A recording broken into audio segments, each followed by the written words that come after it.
Not only did it lower melatonin levels in these animals, but also shorten the time to puberty, which is absolutely consistent. Melatonin is thought to act like a biological clock, involved with timing of puberty, timing of aging, timing of jet lag and sleeping patterns and so on. Controls all kinds of things. And what they think happens that with the child, at birth, the melatonin levels are high, and with childhood, they gradually lower, and at a certain point, the lowered melatonin levels trigger the production of the sex hormones, leading to puberty. Ironically, that first study that was published, which I already referred to in the bones, also recorded that the young girls in the fluoridated community, Newburgh, were menstruating on average 5 months earlier than the young girls in the non-fluoridated community. Now, they didn't think that was significant at the time. Now, with Jennifer Luke's work, it is clearly takes on a new perspective. Kids now are reaching puberty 7, 8, 9. It has people very, very worried. But once again, the fluoridating countries have made absolutely no effort to reproduce Jennifer Luke's work. It is not difficult. They could have done it easily. The Department of Health and Human Services has adopted to this, quote, sacred policy of fluoridation is to deny, critique the methodologies, but don't attempt to reproduce the studies. If you don't look, you don't find. And they're using the absence of study as if it was the same as the absence of harm, which is absolutely ridiculous, utterly irresponsible.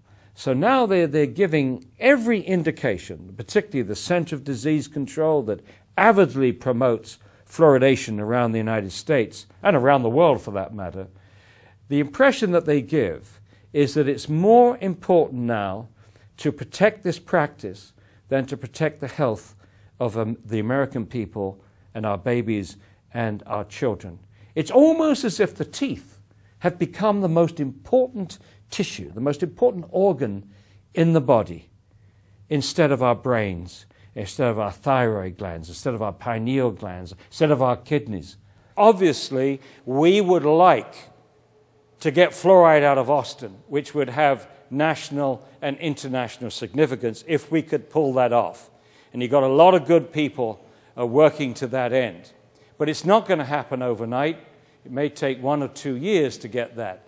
In the interim, what we want, and what we asked the commissioners this morning and asked the council members a couple of days ago, was please insist that the water department puts a warning notice to parents that they should not use fluoridated tap water to make up baby formula. Then you have to ask the question, well, do the benefits outweigh the risks? So we got all those risks that I went through. We put those in one scale pan. Now let's have a look at the benefits. Well, first of all, you cannot find a difference in tooth decay today between fluoridated countries and non-fluoridated countries, between fluoridated states and non-fluoridated states, and a recent study in New York between fluoridated counties and non-fluoridated counties. And the largest survey ever conducted in the United States in 1986-1987 by pro-fluoridation researchers working for the National Institute of Dental Research, they looked at 39,000 children in 84 communities. And the biggest difference that they could find between children who had lived all their lives in a fluoridated community compared to children who lived all their lives in a non-fluoridated community was a saving of 0.6, 6/10 of one tooth surface. Not one tooth. There are between 4 and 5 surfaces to a tooth, depending on whether you're talking about the cutting teeth or the rest of the teeth. Between 4 and 5 surfaces to a tooth. Altogether, by the time all the teeth have come out in a child's mouth, there are 128 tooth surfaces. And we are saying that this huge experiment with the health of the American people is being justified on the basis of saving 0.6 of one tooth surface. And that is the largest study conducted in the United States on benefits. Fluoridation is one of the top 10 public health achievements of the 20th century. That statement is cited nearly every day somewhere in the world. And those people that are citing it don't realize that the paper on which it's based is junk science. It was written by a dentist that had never written anything on fluoridation before, and an economist. Those two people have persuaded the world that fluoridation is one of the top 10 public health achievements of the 20th century. What they should have told them, it's one of the greatest betrayals of the public's trust in the 20th century. The argument, which is the strongest argument, and has always been the strongest argument against fluoridation, and the one that Alex Jones knows so well, and that is that fluoridation is a violation of our informed consent to medicine. And if you don't know what that is, go to their webpage of the American Medical Association. They clearly explain what informed consent requires. It requires the doctor to tell the patient what the side effects might be, what the benefits are, and the patient is allowed to choose whether they take that medicine or not. He cannot, or she cannot, force the patient to take that medicine. They can advise you, but they can't force you. That right has been taken away from 180 million Americans. And what is happening now is whole communities, local governments, state governments, in some countries, federal governments, are doing to the whole community what an individual doctor can do to not one single patient, force them to take medication. Since 1945, the water supply has never been used to deliver medicine.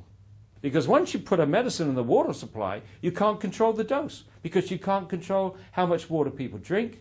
It also goes to everybody. You can't control who gets it. It goes to the very young, the very old, the people who are sick, the people who have poor kidney function, people who have poor nutrition. Now, there are some crazy doctors out there who are suggesting that we put lithium in the water supply to reduce suicides, and statins to reduce heart problems and so on. I don't think they're getting much traction, but the very fact that they're trying is worrying.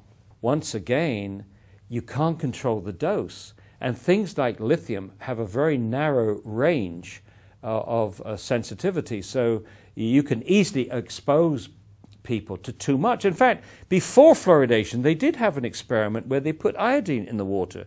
And they had to stop immediately because some people were coming down with hyperthyroidism, too much iodine, not too little, but too much. So it's very rare that you can have a drug that you can say to people, take as much as you want. Go into your pharmacy and say, is there any drug that you don't have to control the dose? Is there any drug that you can give to anybody in the population, regardless of their health, nutritional status, or age? Is there any drug that you can give that has no individual supervision? Is there any drug that you can give that doesn't have the Food and Drug Administration collecting side effect data? And the answer to all those questions from a pharmacist is no, no, no, and no. It's a lousy practice. It should never have started. It should be ended as soon as possible. And whilst we're at it, that we should get banned off the face of the earth, these ridiculous products, which is so-called nursery water, designed to give to babies, and they put fluoride in it. So if you give your baby this, you're giving that baby 250 times more fluoride than that baby would get from mother's milk. You are, in essence, saying that Mother Nature screwed up on baby's first meal if you use this. Secondly, the Center of Disease Control in 1999 conceded that the major benefits of fluoride, if they exist, is topical. It works on the outside of the tooth, not from inside the body. So this is totally useless. Yeah, this is designed for the baby before their teeth have erupted. It doesn't touch their teeth. There's no topical benefit. There's only harm. There's only harm. It's utterly irresponsible, and I don't understand why it is that the Food and Drug Administration is not stepping in to ban this. This is unacceptable. Let me tell you another absurdity. This is like Monty Python, because the Food and Drug Administration has never regulated fluoride for ingestion, even though it's the most prescribed drug in American history. the FDA does regulate toothpaste. And if you look at the back of a tube of toothpaste, a fluoridated toothpaste, it says only use a small pea-sized amount. And then it says, this is the FDA warning, if more than recommended amounts of toothpaste are accidentally swallowed, then get medical help or contact a poison control center. Well, let's do a little bit of arithmetic. A pea-sized amount of fluoridated toothpaste contains about 1/4 of a milligram of fluoride. Now, we fluoridate at 1 part per million. That's 1 milligram per liter.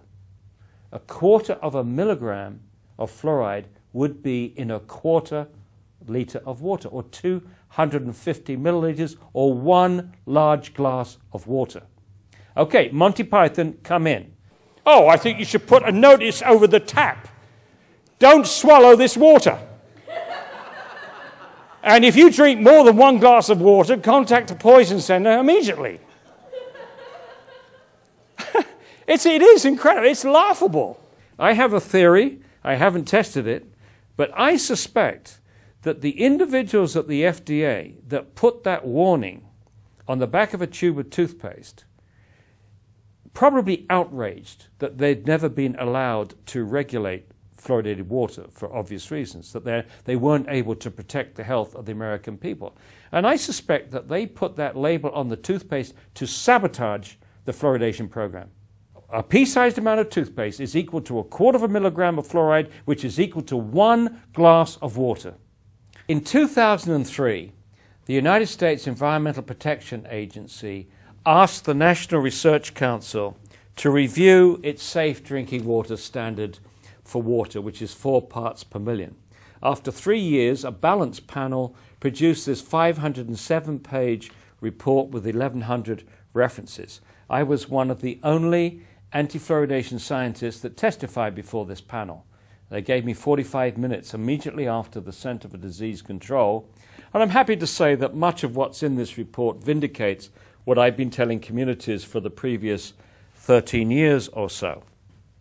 So they advise the EPA that this 4 parts per million standard was not safe and that they needed to lower it.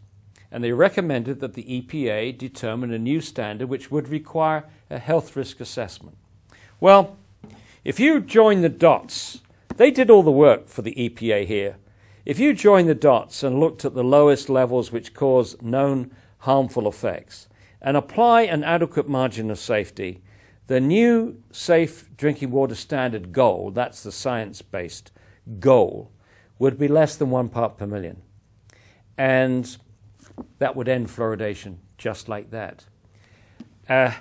Why then, after 4.5 years, has the EPA not joined these dots? Well, the answer is simple. They could easily do it. You could do it in a day or two.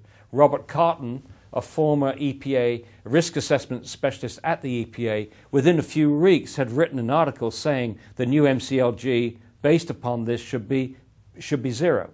But after 4.5 years, the EPA has not done this. Why? Because they know that if they come back with an MCLG less than 1 part per million, it will scuttle the fluoridation program. And they daren't do this because they've got the Department of Health and Human Services breathing down their necks. They daren't do it, and so just like industry, it's delay, delay, delay in this case. Now, the EPA scientists, on the other hand, that's the administrators, okay? The administrators, people at the top have made that decision. But the rank and file EPA scientists are opposed to fluoridation. The EPA scientists know that when that EPA standard of 4 parts per million was determined in 1986, the deck was rigged. They knew it. They knew it was a false standard. It was set at 4 parts per million for political reasons, not only to protect the fluoridation program, but also to save states like South Carolina spending a fortune removing natural fluoride. So it was artificially set too high at 4 parts per million. The unions that represent these EPA scientists, both in Washington and throughout the different regions, have on several occasions called for an end to water fluoridation.